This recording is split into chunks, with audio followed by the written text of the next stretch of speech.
Good morning, colleagues. It is an incredible honor to stand before all of the dedicated educators in this room, members of the Ohio Education Association, who represent the heart and soul of public education in our state. Today, I want to speak not only as your president, but as a fellow educator who understands the challenges and triumphs you experience every single day. As a high school math teacher from Parma, I know the early mornings, the late nights, the countless hours preparing lessons, grading papers, and finding ways to inspire students who sometimes come into our classrooms carrying the weight of the world. You are the reason Ohio's public schools remain strong. You are the reason our communities thrive.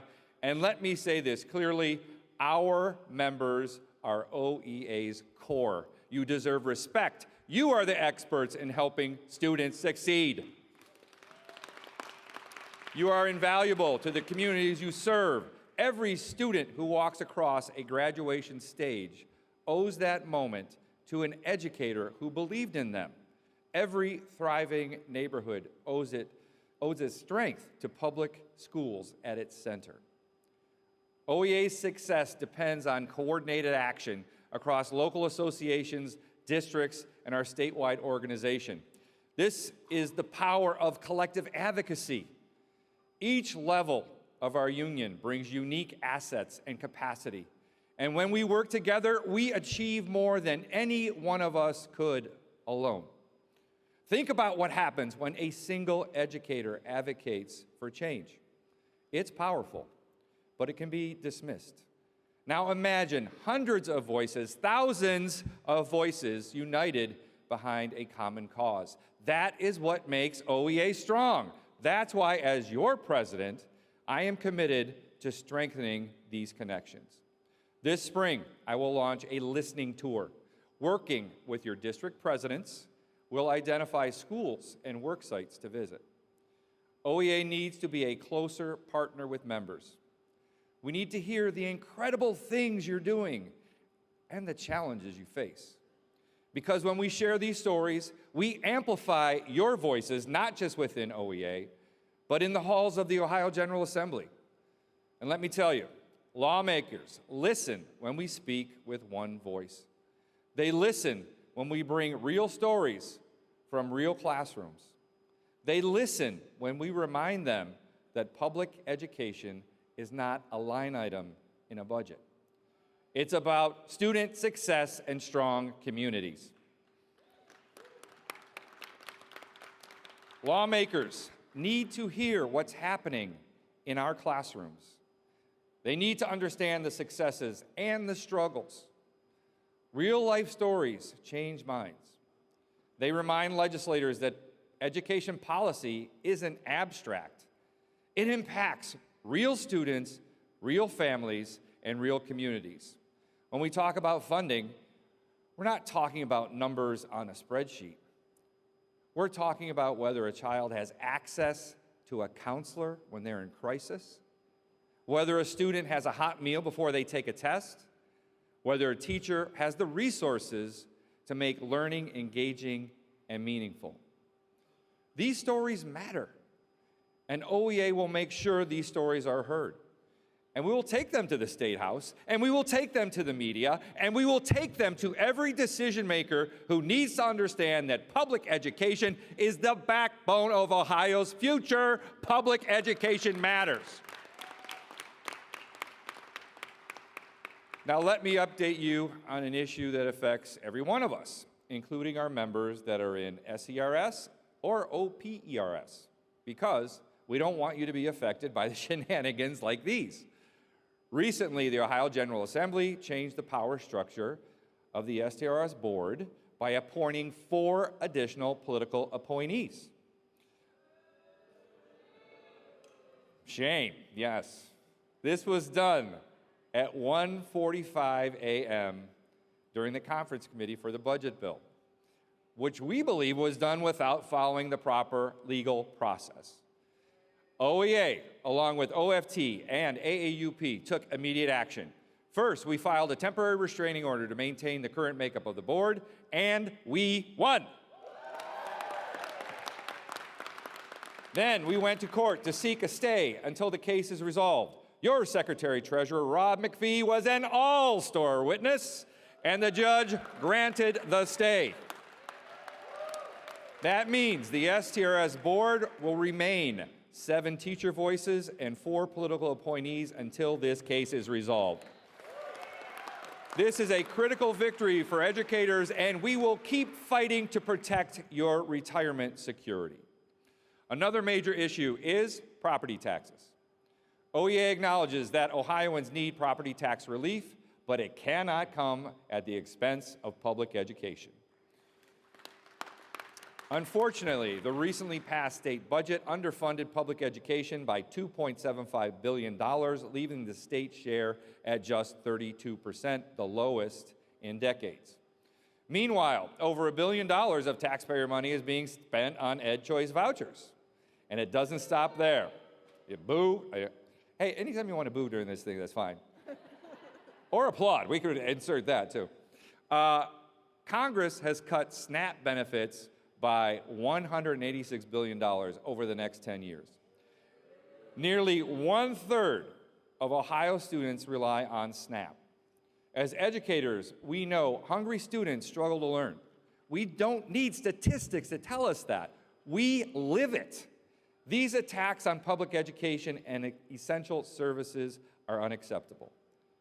I want to live in Ohio where public schools are fully funded, where police and fire departments have the resources they need, where trash is collected free of charge, and potholes are filled.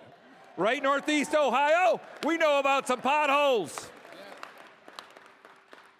That requires the state to pay its fair share, not balance the budget on the backs of our students. We'll talk about property taxes. We're talking about fairness. We're talking about whether a child in rural Ohio has the same opportunities as a child in an urban district. We're talking about whether every student, regardless of zip code, has access to a high-quality education. That is what is at stake when there is talk to reduce or eliminate property taxes.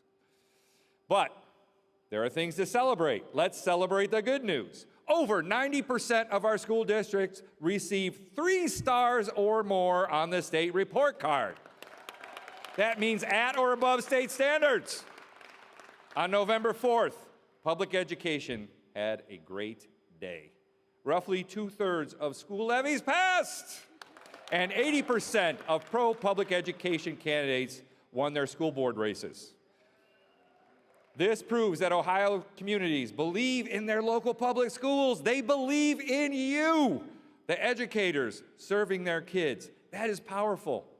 And it should remind us that when we engage, when we organize, and when we show up, we win. Every levy that passed means a district can keep programs that matter. Arts, music, sports, counseling. Every pro-public education candidate elected means a school board that values educators and students. These victories are not accidents. They are the result of hard work by OEA members across the state, and they are proof that advocacy works. And here's the reality. Campaign 2026 starts now. The entire Ohio House, half of the Ohio Senate, statewide offices, including Secretary of State, Attorney General, Treasurer, Auditor, and yes, the governor's office will be on the ballot. And let's not forget, Ohio will elect a United States Senator, and that senator is Sherrod Brown. However, we cannot afford to stand on the sidelines and let uninformed Ohioans elect a governor who wants to dismantle public education. Vivek Ramaswamy has made it clear he wants to eliminate collective bargaining rights for educators. He says the only leader of the school, only the leader of the school or work site should determine your salary. He doesn't see us as professionals.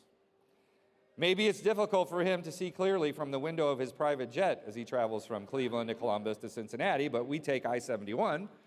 But make no mistake, He is coming after the collective bargaining rights of all educators. We need a governor who will protect public education. That's why we must rally behind Amy Acton.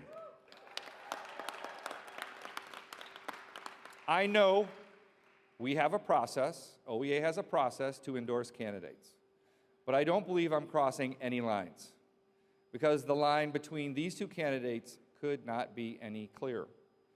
Our students, our communities, and our profession depend on it. We need a goalie to protect public education, and that goalie is a pro-public education governor named Amy Acton.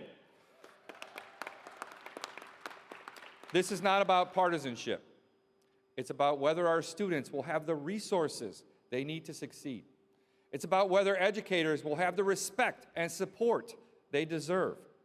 And it's about whether Ohio will remain a state that values public education as the cornerstone of democracy. I know some educators fear becoming too political, but here's the truth. Our working conditions are decided by the Ohio General Assembly. So if now is not the time to fight, when? Courage means facing our fears. Now is the time to be fearless, to advocate for our profession and secure the future our students deserve. We cannot be idle and simply hope for the best. We must engage, we must organize, and we must vote, and we must lead. Because if we don't, others will, and they may not have the best interest of our students at heart. Let me leave you with this.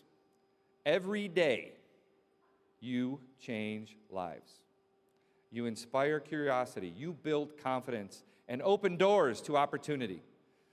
Most times, you don't even know when you're doing it, but you are. You are the heartbeat of public education, and together, we are unstoppable. Look at East Cleveland.